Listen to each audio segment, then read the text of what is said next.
యేసు మహిమ సంఘం ఈ మందిరానికి వాక్యం చెప్పడానికి ఆహ్వానించినటువంటి సహోదరుడు జీవరత్నం గారికి ప్రభునామంలో వందనాలు తెలియజేసుకుంటూ ఇక్కడికి వచ్చిన దైవజనులకి ప్రభునామంలో వందనాలు తెలియజేసుకుంటూ విశ్వాసులకి సంఘానికి అందరికీ ప్రభునామంలో వందనాలు తెలియజేసుకుంటున్నాను. ప్రపంచంలో చాలా మందికి రకరకాల శిక్షలు పడినాయి. ఉదాహరణకి మనం ఈ 2026 ఈ జనరేషన్లో ఉన్నాం కాబట్టి కొన్ని రకాల శిక్షలు విధించబడిన వాళ్ళ గురించి పంచుకుంటాను.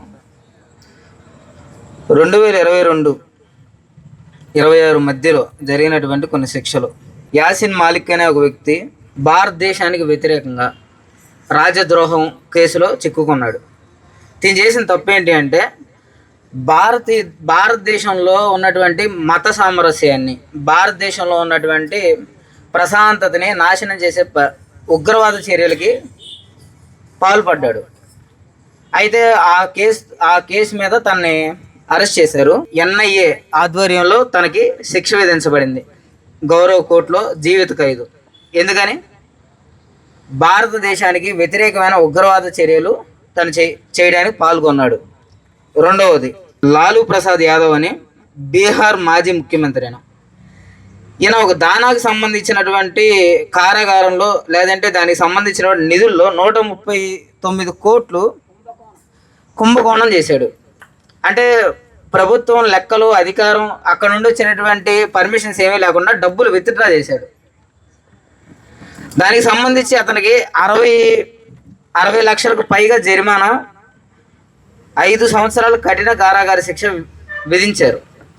ఇలా చూసుకుంటూ పోతే మన భారతదేశంలో కానీ లేదంటే మన తెలుగు రాష్ట్రాల్లో కానీ చాలా భయంకరమైన శిక్షలు మనం చూసాం. నిన్న ఒక 13-14 ఏళ్ల పాపని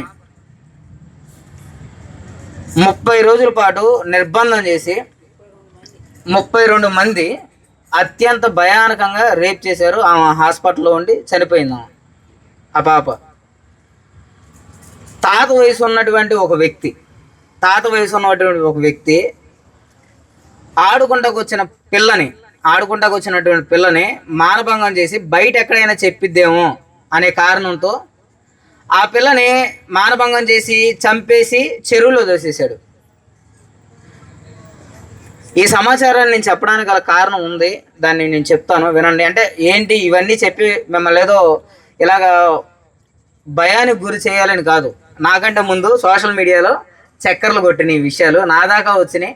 అయితే దీన్ని చెప్పే విధానంలో ఉదాహరణగా ఒక పునాదిగా వేసుకుంటున్నాను ఈ విషయాలు మాత్రం, అంతే. భయానకమైనటువంటి శిక్షలు మనం చూసిన చరిత్రలో ఇప్పుడు జరిగినటువంటి నేరాలకి భయానకమైన శిక్షలు పడతాయి. అయితే కొన్ని వేల సంవత్సరాల క్రితం ఏ తప్పు లేకుండా ఒక వ్యక్తిని అతి భయంకరంగా శిక్షించింది. ఆయన చేసినటువంటి తప్పు ఏంటి అంటే రాజద్రోహం అనే ఒక తప్పు ముద్ర ఆయన మీద వేశారు. ఈ రాజద్రోహం అనే ముద్రకి ఆ విచారణ జరిగేటప్పుడు పిలాతు ఎదుట ఆయనలో ఏ నేరం కనపడదు.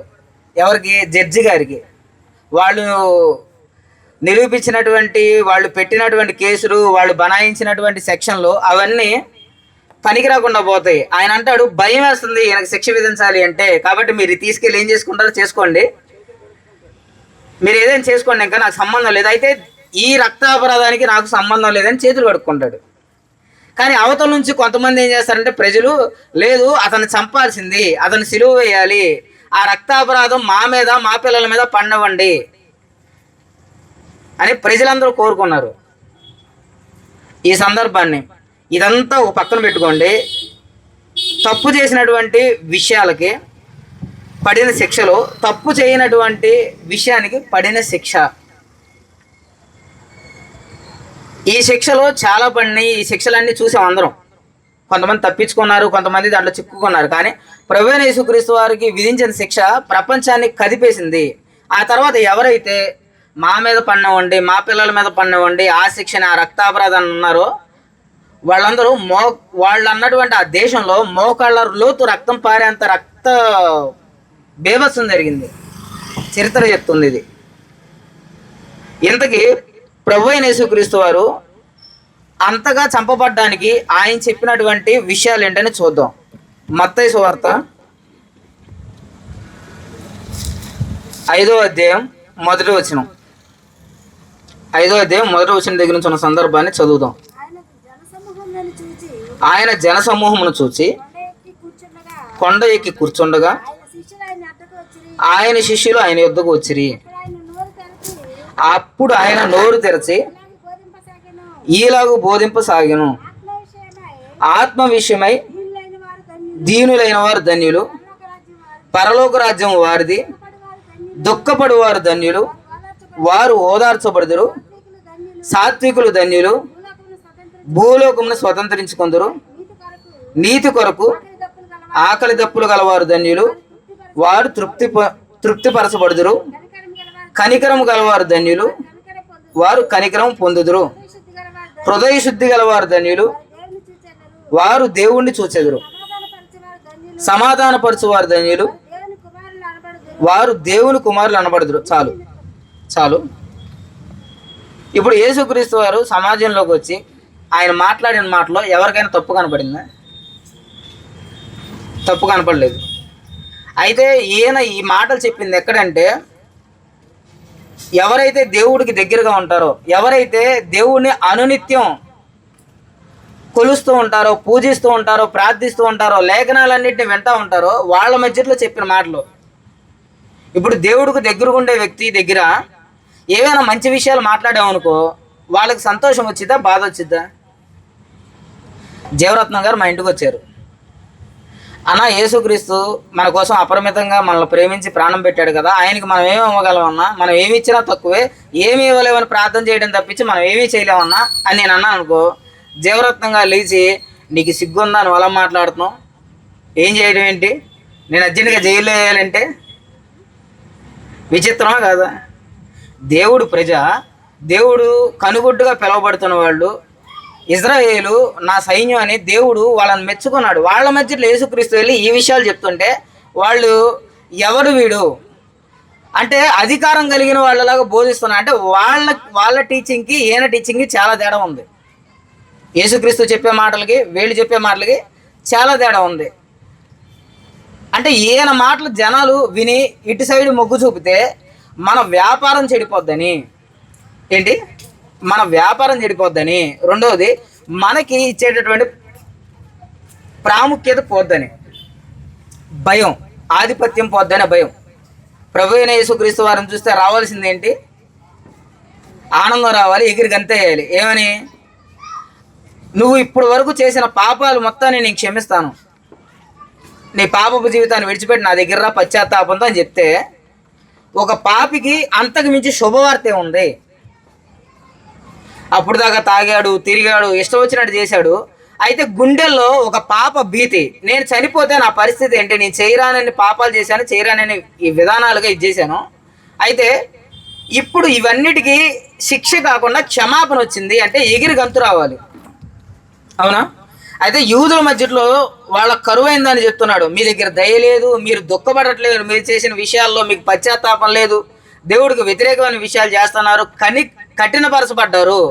మారు మనసు పొందండి, దేవుడు మరలా మీకు అవకాశాన్ని ఇచ్చాడు, మీరు మారు మనసు పొందండి అని సువార్త వచ్చినప్పుడు ఆయన్ని తీసుకెళ్ళి వేసింది ఏంటి? తీసుకెళ్ళి సిలువ వేసి ఆయన చంపేశారు. అయితే ప్రపంచంలో చాలామందికి శిక్షలు విధించబడినాయి అని చెప్పారు కదా. ఈ శిక్షలు విధించబడినటువంటి ఈ ప్రతి ఒక్కరు శిక్షకు అర్హులు, కానీ ప్రభు అయిన యేసుక్రీస్తు వారు శిక్షకు అర్హులు కాదు. ఆయన ఈ భూమి మీదకి ఎందుకు వచ్చానని చెప్పాడు అంటే,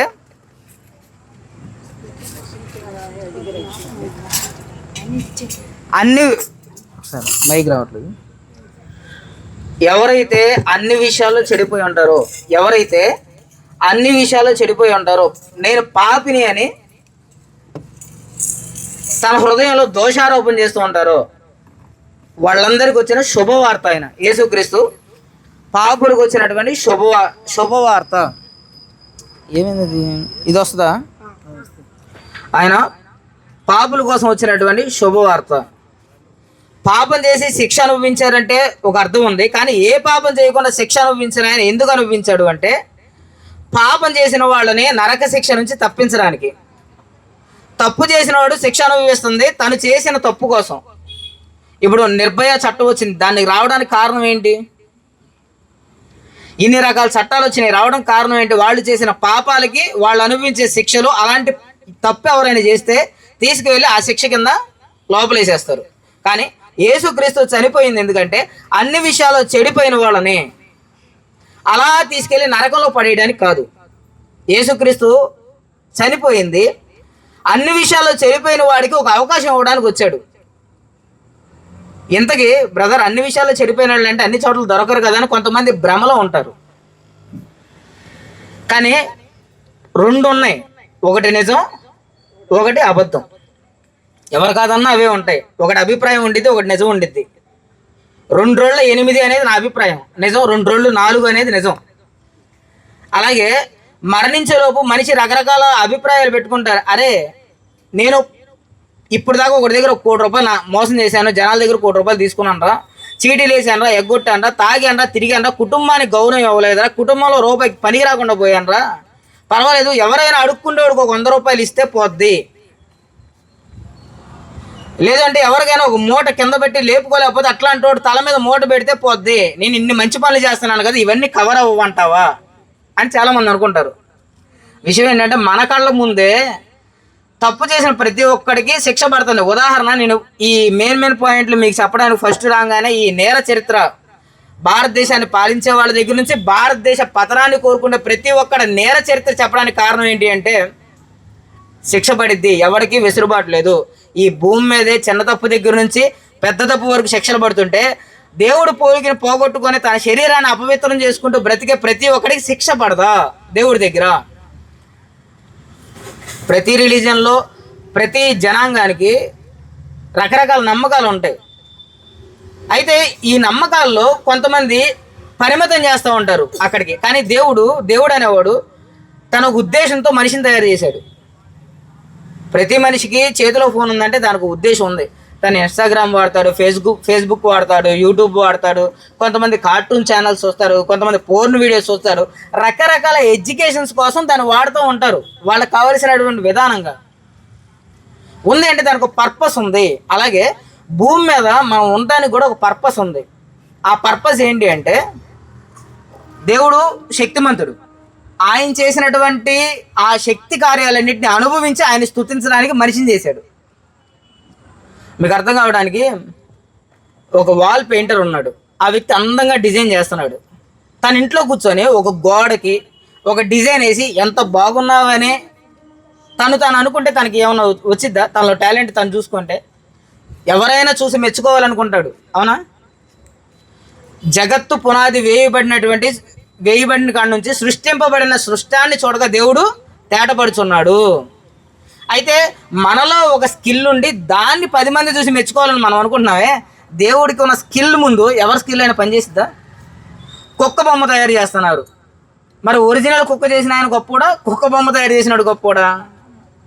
ఒరిజినల్ కుక్క తయారు చేసినాడు గొప్పడు కదా. నెమలను చూస్తున్నాం అడవుల్లో, నెమల బొమ్మ గొప్పదా, నిజమైన నెమల గొప్పదా?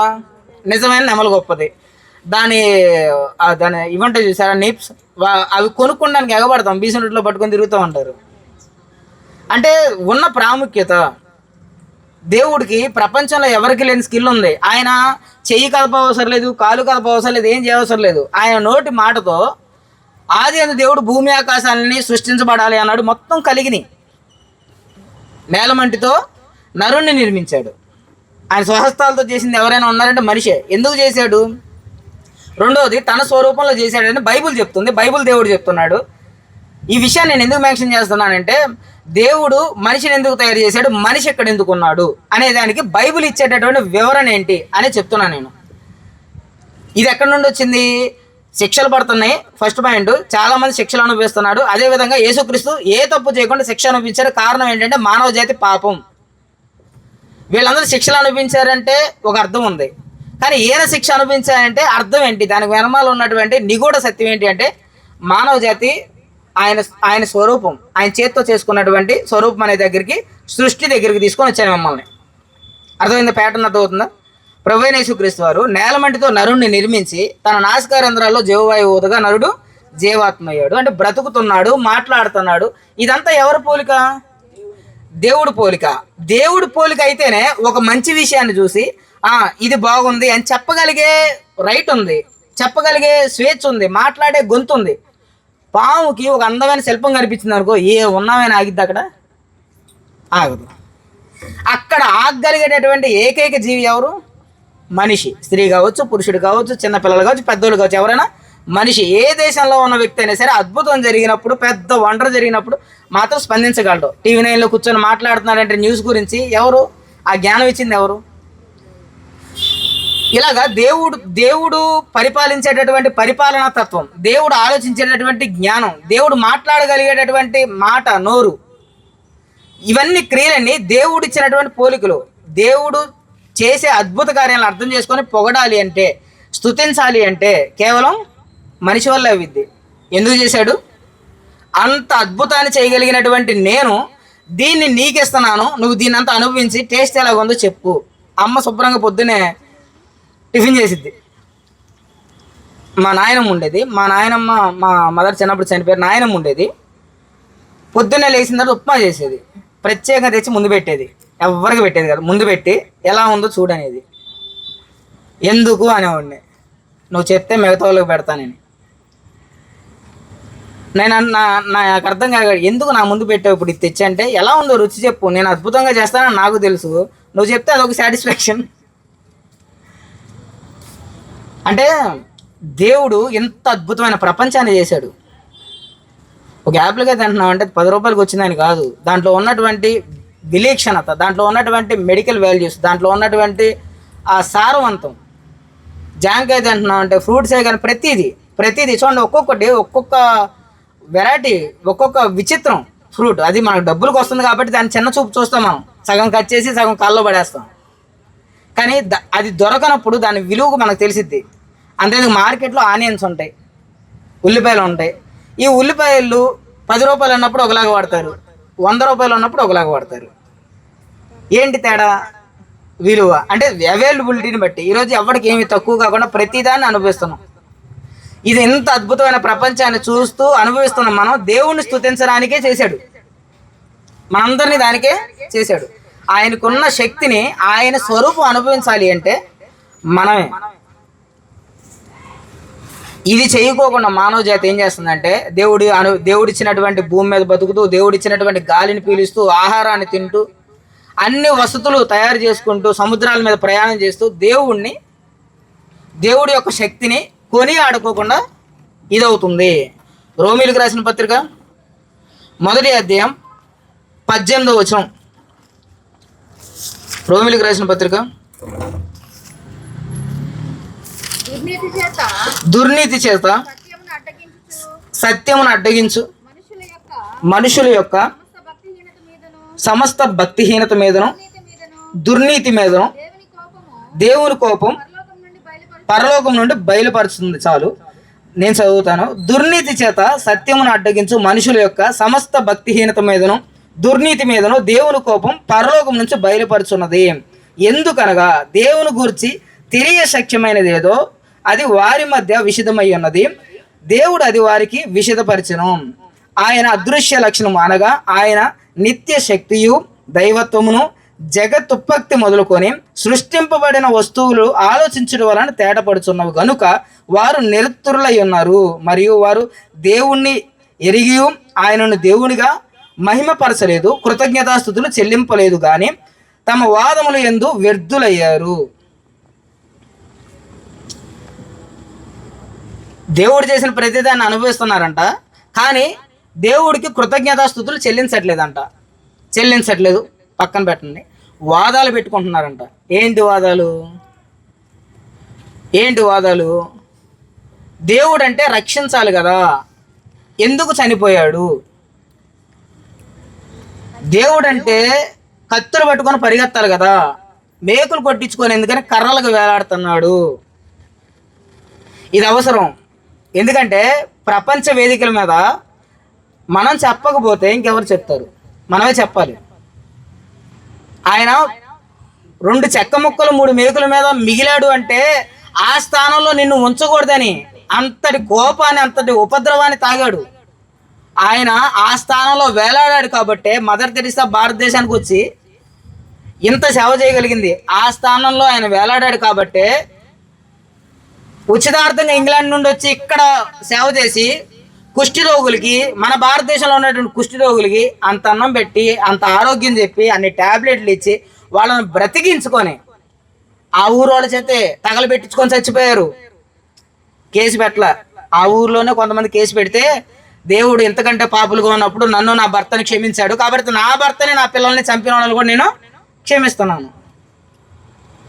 ఆయన అక్కడ వేలాడుకోకుండా ఉండి ఆయన తప్పు చేసిన వాడిని శిక్షించాలి అంటే భూమి మీద ఎవడు ఉండడు. ఫస్ట్ మైకి పట్టుకొని నేను పోతా, ఎదురుకొచ్చి పోతా, ఎవరు ఉండరు. దేవుడు ఒకవేళ శిక్షించాలంటే, దేవుడు అనేవాడు రక్షించాలి, నశించిన దాన్ని వెదకి రక్షించడానికి వచ్చాడు ఈ భూమి మీదకి. ఆయన యేసుక్రీస్తు అంటే మత ప్రచారం కాదు, మనిషికి ఏకైక మార్గం. యేసుక్రీస్తు నమ్ముకోకపోతే ఏం జరిగిద్ది అని నిలదీయడం కాదు. ఒక్కసారి యేసుక్రీస్తు గురించి ఎందుకు ఇంతమంది, ఇన్ని లక్షల మంది, ఇన్ని కోట్ల మంది దేశవ్యాప్తంగా తిట్టించుకుంటున్నారు, కొట్టించుకున్నారు, కానీ బైబిల్ వదలకుండా అక్కడ ప్రసంగం చేస్తున్నారు. బైబిల్ వదలకుండా ఎందుకని ఇంత విశ్వాసం చూపుతున్నారని పరిశీలించు. ప్రాణాలు కోల్పోయారంటే చిన్న విషయం కాదు. నల్లట్ట పుస్తకం కోసం ఎవడు చచ్చిపోడు, దాంట్లో ఉన్న మాటల కోసం చచ్చిపోతాడు. పేతురు అంటాడు, అందరూ వెళ్ళిపోయారు కదా పేతురు, మీరు కూడా వెళ్ళిపోతారంటే నిత్య జీవ మాటలు నీ దగ్గర తప్పించి ఇంకెక్కడ ఉన్నాయి ప్రభువా, మేము వెళ్ళాం అంటే జీవం కలిగిన మాటలు ఉన్నాయి ఇక్కడ.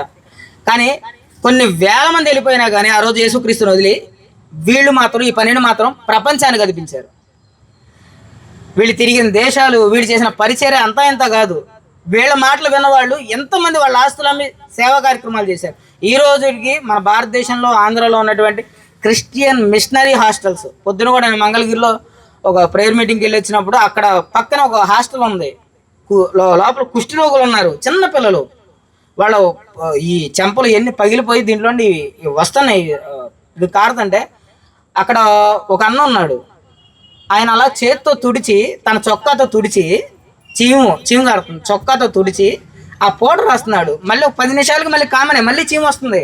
అడిగా నేను వెళ్ళి, అన్న ఏంటన్నా అంటే, నాకు ఆ రోగం ఏంటో కనిపించట్లేదు బ్రదర్, అది నా దేవుడి స్వరూపం. ఏంటంటే ఆ రోగం ఏంటో తెలీదు. తల్లిదండ్రుల్ని చెంబుడు నీళ్లు వృద్ధాప్యంలో ముఖం మీద కొట్టి స్నానం అయిపోయింది పోవే లోపలికి ఇసిరేసే పిల్లలు ఉన్న ఈ రోజుల్లో ముక్కు మొహం తెలియని వాళ్ళని వాళ్ళు చీము కారుతుంటే ఆ చీముని ఇలాగా చొక్కాతో తుడిచి పౌడర్ అద్దుతూ ఎందుకు ఇలా చేస్తున్నావు చాకరీ అంటే, నా దేవుడి స్వరూపం, నా దేవుడు తయారు చేశాడు. ప్రభువైన యేసుక్రీస్తు వారు ప్రాణం పెట్టింది ఎందుకంటే పాపుల్ని ప్రేమ స్వరూపులుగా, కత్తి పట్టుకొని పేక దింపుదామని పరిగెడుతున్నాడు అనుకో ఎవడైనా, వాడి కత్తి పంట పండించి బ్రతికించే వాళ్ళలా చేసింది యేసుక్రీస్తు ఒక్కసారి పరిచయం అయితే. వ్యభిచారం చేస్తూ తన పొట్ట నింపుకుంటుంది అనుకుంటాను, తన వ్యభిచారం మానేసి రాళ్ళు కొట్టి వ్యభిచారంలో ఉన్న వాళ్ళు సువార్త ప్రకటించిద్ది, ఇంకో 10 మందిని పోషించి వ్యభిచారం ఆపిచ్చిద్ది, సంసారిగా మారిపోద్ది. యేసుక్రీస్తు సిలువ మీద నుండి దిగలేదు కనుక ఈరోజు ఇంతమంది ప్రేమ స్వరూపులుగా మారాడు. ఎందుకంటే మొదటగా ఆయన ప్రేమించిన కనుకే మనం ప్రేమిస్తున్నాం. లోకసువార్తలో ప్రభువైన యేసుక్రీస్తు వారు చాలా స్పష్టంగా ఆయన ప్రేమని చెప్పాడు. మొదట ఆయన ప్రేమించాడు కనుకే మనం ప్రేమ నేర్చుకున్నాం. ఆయన సిలువ మీద మిమ్మల్ని క్షమిస్తున్నాను, మీ స్థానంలో నేను చనిపోతున్నానని ఆ స్టేట్మెంట్ చరిత్రలో లేకపోతే, ఆయన కూడా కత్తి పెట్టుకొని బయలుదేరితే అప్పుడే ప్రపంచం అంతరించిపోయేది. కానీ ఎంతమందికి శిక్షలు పడుతూ ఉన్నాయంటే ఒక కారణం ఉంది. కానీ యేసు ప్రభువు చనిపోయిన దానికి కారణం ఏంటి అని చరిత్రను అడిగినప్పుడు చరిత్ర చెప్తుంది, మానవ జాతి పాపాల్లో పడి వాళ్ళు నాశనానికి వెళ్ళిపోకుండా వాళ్ళ నాశనాన్ని నుండి తప్పించడానికి ప్రభువైన యేసుక్రీస్తు వారు సిలువెక్కాడు. అంతటి ఉగ్రతా పాత్రని తాగాడు. ప్రభువైన యేసుక్రీస్తు వారిని తెలుసుకున్న మనం ఎంత ధన్యులు అంటే, మరణించిన మనకు నిరీక్షణ ఉంది. ఏంటి ఆ నిరీక్షణ? నరకమున వారి పురుగు చావదు, అగ్ని ఆరదు అనే దానికి భయం లేదు మనకి. మనం బ్రతుకున్నంతకాలం, యేసుక్రీస్తుని అంగీకరించిన కాడ నుంచి బ్రతుకున్నంతకాలం మన చెవిలో పడే మాటలు ఏంటి అంటే, ఇందాక అన్నగారు చెప్పారు, అందరం సత్యంలో బ్రతకాలి, నిజంలో బ్రతకాలి. తర్వాత షడ్రక్ మేషక్ అబేద్నెగో వాళ్ళ ముగ్గురు గురించి అయ్యగారు చెప్పారు. ఎందుకు చెప్పారు? వాళ్ళు దేవుడు చెప్పిన మాట చెప్పినట్టు చేశారు కాబట్టి. ఇవన్నీ మన ముందు ఉంచబడతాయి. క్రైస్తవులు అయిన వాళ్ళకి ఉన్నటువంటి అటెన్షన్, వాళ్ళకి ఉన్నటువంటి బూరా ధ్వని, లేదంటే వాళ్ళని జాగృతం చేసేది అంటే చాలా వేగంగా ఉండిద్ది. వాళ్ళు ఎప్పుడు దేవుడి మాటకు లోపడుతూ ఉంటారు. రైల్వే స్టేషన్లో రైలుని తీసుకుందాం పోలిగ్గా. రైల్వే స్టేషన్లో ట్రైన్ కోసం ఎదురు చూసే వాళ్ళందరూ ధైర్యంగా ఉంటారు. ఎందుకని? కంగారు ఉండిద్ది కానీ ధైర్యంగా ఉంటారు. ఎందుకని? అక్కడ మైకులు ఉంటాయి, ఎల్ఈడి బోర్డులు ఉంటాయి. అందరూ ఎల్ఈడి బోర్డుల దగ్గర కూర్చుంటారు, మైకుల దగ్గర కూర్చుంటారు. మైకుల దగ్గర నుంచి పలానా ట్రైన్ నెంబర్ 1 5 2 3 6 వస్తుంది పలానా ట్రాక్ మీదకి, భయపడే అవసరంలా నేరుగా వెళ్ళిపోవచ్చు. క్రైస్తవులకు ఉన్న ధైర్యం అదే. వాళ్ళు రక్షించబడిన కాడి నుంచి వాళ్ళకి రక్షణ సువార్త చెప్పడమే కాదు, ఆ రక్షణలో కొనసాగించే మార్గం కూడా మనకి ఇచ్చాడు. అపోస్తలుల బోధ ఎందును, సహవాసమందును, రొట్టె విరచుట ఎందును ఎడతెగక కూడుకున్నారు. ప్రభువైన యేసుక్రీస్తు వారిని నమ్ముకున్న కానుండి ఉండే ధైర్యం ఏంటి క్రైస్తవులకి? ప్రమాదం నుండి తప్పించబడ్డాం. యేసుక్రీస్తుని నమ్ముకొని కూడా ఇంకా లోకంలో బ్రతుకుతున్నాం అంటే సువార్త అర్థం కాల. ఏంటి సువార్త అర్థం కాల. మొట్టమొదటిగా యేసుక్రీస్తు సువార్త గురించి మాట్లాడుకున్నాం. రెండోది విశ్వాసులకు ఉన్నటువంటి ప్రాముఖ్యత గురించి, విశ్వాసులకు ఉన్నటువంటి బెనిఫిట్స్ గురించి మాట్లాడుకున్నాం. మూడవదిగా నేనేం చెప్తా అంటే ప్రభువైన యేసుక్రీస్తు వారిని గురించి, ఆయన రక్షణ భాగ్యం, లేదంటే చర్చికి వస్తూ ఉన్నటువంటి కొంతమంది తప్పులు చేస్తున్నారని అక్కడక్కడ చెప్తున్నారు. కానీ దానికి అర్థం ఏంటంటే యేసుక్రీస్తు శిలువ మరణ పునరుద్ధానం అర్థం కాలేదు వాళ్ళకి. ముఖ్యంగా యేసుక్రీస్తు శిలువ మరణ పునరుద్ధానం అర్థం అయినోడు పాపం చేయడానికి 100 సార్లు ఆలోచిస్తాడు. పాపం చేయడానికి వాడి గుండెల్లో తిరుగుతూ ఉండిద్ది. అబద్ధం చెప్పాడని పొరపాటున వాడి గుండిద్ది ఆ రోజంతా. పాపం చిత్రవద అనిపిస్తాడు. ఎంత అనిపిస్తా అంటే ఎంత పశ్చాత్తాపడతాడంటే, ప్రభువా నీ శిలువ మరణాన్ని ఎంత అవమానం పాలు చేశాను, నన్ను క్షమించు, అయినా నాలోండి ఈ తప్పు జరిగింది ప్రభువా, నన్ను క్షమించు, నాకు మరలా నీ దగ్గరకు వచ్చేటటువంటి ధైర్యాన్ని దయచేయి, నీ దగ్గర తప్ప క్షమాపణ ఇంకెక్కడా లేదు ప్రభువా అని గోజాడతాడు. కానీ ఏ పశ్చాత్తాపం లేకుండా తిరుగుతూ పాపం చేస్తూ క్రీస్తులోకి వచ్చిన తర్వాత కూడా ఉన్నాడు అంటే అతడు కపట సహోదరుడు. ఒకవేళ అలాంటి జీవితాలు ఏమైనా మనలో ఉంటే సరి చేసుకోవాలి. యేసుక్రీస్తు శిలువ మరణ పునరుద్ధానం మనల్ని నరకాన్ని తప్పించుకోవడానికి. ఎవరు మత ప్రచారం అన్నాం, ఎవరు శిలువ మీద చనిపోయినైనా అన్న ఎక్కిరించినా కానీ గుర్తుపెట్టుకోండి, ఆయన ప్రేమించాడు కాబట్టి ఆయన శిలువలో చనిపోయాడు. ఇది మత ప్రచారం కాదు, ప్రపంచానికి ఉన్న ఏకైక మార్గం, నేనే మార్గాన్ని, జీవాన్ని, సత్యాన్ని, నేను తప్ప వేరే దారి లేదని ప్రభువైన యేసుక్రీస్తు గారు చెప్పారు. ప్రపంచంలో చాలామంది ఈ భూమి మీదకి అవతారాలు ఎత్తారు. వాళ్ళందరూ ఏం చెప్పారు అంటే నేను ఒక మార్గాన్ని అని చెప్పారు, కానీ యేసుక్రీస్తు నేనే మార్గాన్ని, నేను తప్ప వేరే మార్గం లేదు అని చెప్పాడు. అంటే 4300 మతాలు ఇవన్నీ ఒక పక్కన ఉంచుకోండి, ప్రభువైన యేసుక్రీస్తు వారు ఒక్కళ్ళే ఒక పక్కన ఉన్నాడు. కారణం ఏంటి అంటే ఇది మత ప్రచారం కాదు, ప్రపంచానికి ఉన్న ఏకైక మార్గం ప్రభువైన యేసుక్రీస్తు వారు శిలువ మరణ పునరుద్ధానం. పాపాన్ని క్షమించమని అడిగితే క్షమాపణ దొరికిద్ది. ఆ తర్వాత మనకి పరిశుద్ధిలో బ్రతకడానికి కొత్త జీవితం ఇవ్వబడింది. ఇది సువార్త. ప్రభువైన యేసుక్రీస్తు వారి మరణం మనల్ని అగ్నిగుండంలో తప్పించడానికి, ప్రభువైన యేసుక్రీస్తు వారి పునరుద్ధానం మనకి నిత్య జీవం ఉంది అనే దానికి నిర్ధారణ. ఎవరైనా ఒకవేళ ఈ సువార్త విని ఎవరైనా ఒకవేళ పశ్చాత్తాపడాలి అనుకుంటే, ఎవరైనా మీ జీవితంలో పాపం ఉంది అని అవగాహన వచ్చుంటే మాత్రం గుర్తుపెట్టుకోండి, మీ ఊరట, మీ పాప భీతిని పోగొట్టగలిగే ఏకైక దేవుడు ప్రభువైన యేసుక్రీస్తు వారు. ఆయన తప్పించి ఇంకెవ్వరు తీయలేరు పాపాన్ని. పాపం తీయడంలో ఆయనకి మించిన వేరే హేతు లేదు అని ఈ సందర్భంలో చెప్తున్నాను. తర్వాత విషయంకి వస్తే విశ్వాసుల గురించి చెప్పాను. విశ్వాసంలో కొనసాగుతున్న మనం మరి విశేష జాగ్రత్త కలిగి ఉండాలి.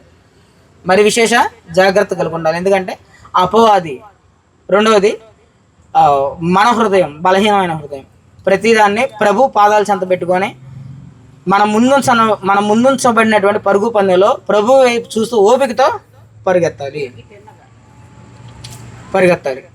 కాబట్టి ప్రభువైన యేసుక్రీస్తు వారు మనకు దక్కడం మన అదృష్టం, మనకు అర్థం కావడం మన భాగ్యం.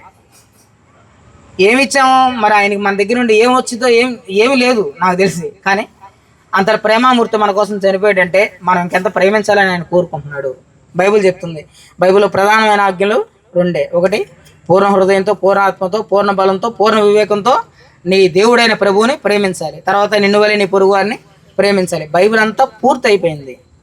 కఠిన హృదయం, పక్కన వాళ్ళ నాశనాన్ని కోరుకుని మనం ఈరోజు బైబిల్ పట్టుకొని ఇక్కడ కూర్చున్నామంటే ఎంతటి విజయాన్ని సాధించాం మన బలహీనత మీద. ఎదురువాడి నాశనాన్ని కోరుకుంటే మనం ఈరోజు దేవుడు మాటలు వినాలని చర్చికి వచ్చి ఒక అరగంట కూర్చున్నామంటే ఎంతటి విశేషం అది. చిన్న విషయం కాదు. మనలో జరిగిన పెద్ద అద్భుతం. తల్లి ఏడ్చింది, తండ్రి ఏడ్చుంటాడు. చుట్టుపక్కల వాళ్ళు ఇబ్బంది పడి ఉంటారు మన ప్రవక్తన వల్ల. కానీ ఈరోజు వాళ్ళు ఇబ్బంది పెట్టినా కానీ వాళ్ళని ప్రేమించి వాళ్ళ కోసం ప్రార్థన చేసే వాళ్ళకి మారిపోయాం. దీన్ని బట్టి దేవుడికి సమస్త మహిమ ఘనత ప్రభావాలు తెలియజేసుకున్నాం. దీన్ని బట్టి ఆరాధిద్దాం దేవుణ్ణి. ప్రభువా, మా పాపాల కోసం నువ్వు మరణించి మమ్మల్ని విడిపించి నీ పునరుద్ధానం ద్వారా మాకు ఒక నిరీక్షణ ఏర్పాటు చేసావని ఆరాధిద్దాం, మోకరిద్దాం, ప్రార్థన చేద్దాం. ఐగురొచ్చు.